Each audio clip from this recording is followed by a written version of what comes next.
Hey guys, it's another update of my 54 Aqueon Corner Tank. I believe it's my 9th update. You can see from my last update I have many changes. I actually traded some fish in at the fish store and along with some coral.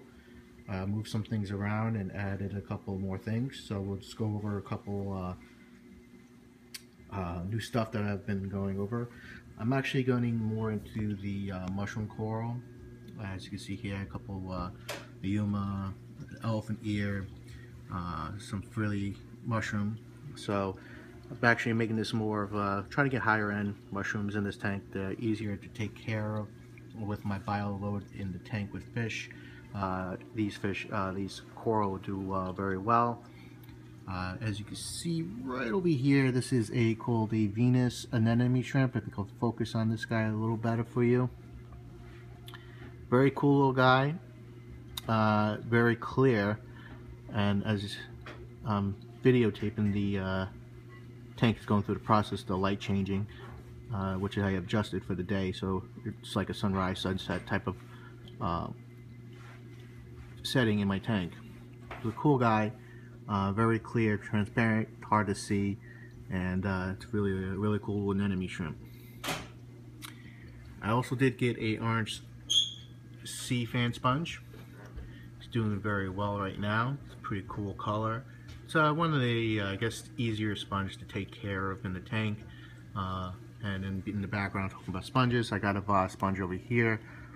My tailspot blenny likes hanging in the middle. It's actually a hole in the middle. That's the sponges. Did get some gorgonians. This is the purple sea whip right here. It's actually, I believe, shedding because it's a tan polyps. It's closed right now, but it's usually open during most of the day. I traded my one of my leathers and got this other leather. It has green neon polyps, but he's new to the tank. It looks like he's about to create that wax coating and shed its skin, so it's not open right now. The carpet anemone behind it is doing very well. I do have my babonis over here, and if you have seen my other videos, this one's smaller, and the reason why is because I did have my glass top off the tank, and during the day my last babonius jumped, and unfortunately by the time I got to him, he was semi-breathing, and I had him on the parahhead and trying to get oxygen to his gills, but it was just unfortunately too late for the fish to recover. And right next to this gorgonian here is a yellowbar hogfish, which really is a wrasse, but it's very rare. I think the last time Live Aquaria had this, if you've seen my other video, was 2011. So it's a deep water wrasse, and it's from Australia, and very hard to get. Very peaceful, minds its own business, reef safe, totally awesome fish. And you can see my Starcki damsel swimming back and forth. He's doing very well in this tank. He did give the new babonius a little hard time because he's about the same size as him, but more of a show off to see who's going to be the fish. But as the babonius gets bigger, the tables may turn, and the babonius will probably be the dominant fish in this tank. But for right now, the Starcki damsel is doing pretty good, being the I guess second in charge, because the flame angel in this tank seems to be the big gun in the tank, but no really aggression towards the other fish.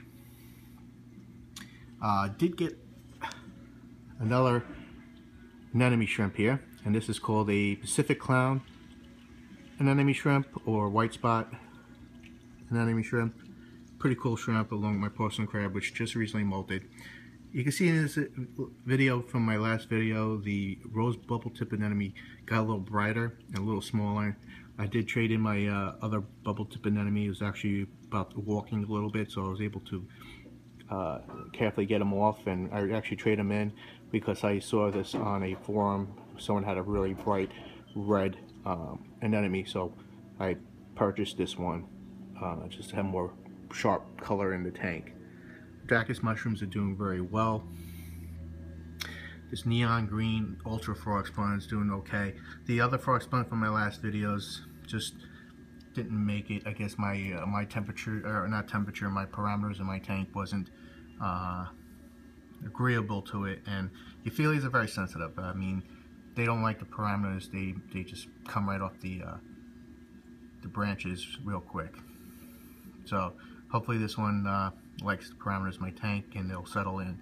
They're very hardy once they settle in your tank. They like the low flow. So I put them over here. It seems to like it better than my last spot I had them. And I get over here next to the blue mushrooms that are brand new since my last video. It's yellow polyp gorgonian. Now, not too much information of this being either photosynthetic or non-photosynthetic. I had this one in the past in my 57-gallon tank, and it seems to be doing very well in my last tank, other when my pH dropped and it perished. But this is always constantly open, and there's no sign of retraction. I had them for about 3 weeks now, so it's doing pretty good. And then attached to it some type of I guess some oyster or some razor oyster or something that's attached to it, which is pretty cool. The leather's doing pretty good. Clownfish are doing very well as usual. I did get a candy cane shrimp for my yasha goby, but I put them in last night, so I don't know if they ever paired up. Hopefully they do. And you can see here my sun coral. This actually opens up a lot, fully. And it's partially open right now, but if I put food in the water, this thing will open up in less than 3 minutes. And it stays open for most of the part of the day. I feed it about once a day, only because I trained it to stay open. For someone who's getting this coral, it takes some training to do. I mean, you gotta really be on top of this coral. Once you see it open, you want to feed it, and then when it gets, the coral has a sense that it can get food at all times, it'll stay open during the whole day and night. Normally these guys open up at night, but you could train it to stay fully open. They're beautiful coral. It's non-photosynthetic, so I would say the care of this is easy to medium. Medium if you get it to open originally, then once they open and you do the constant feeding manually to it, it should should do very well in your tank and not perish.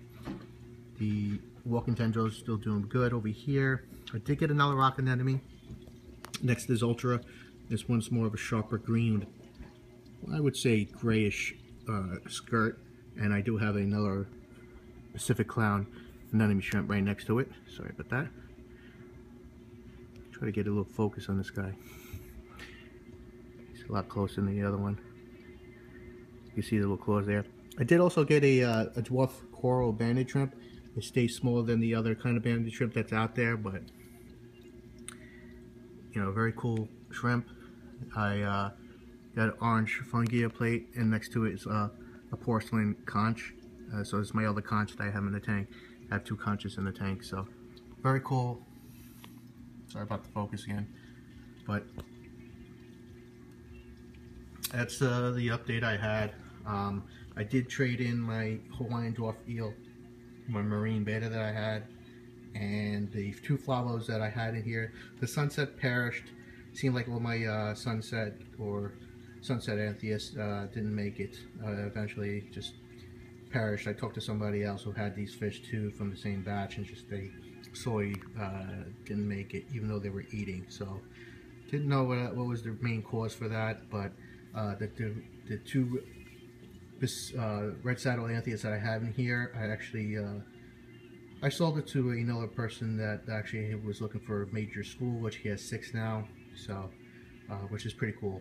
One last thing I forgot to mention, and now I see it's maybe swimming around, is my blue striped pipefish. I actually was able to get a female for him, and I don't, at night they come out like more around the sunset time, whether my tank is, and they actually court each other every night, which is pretty cool.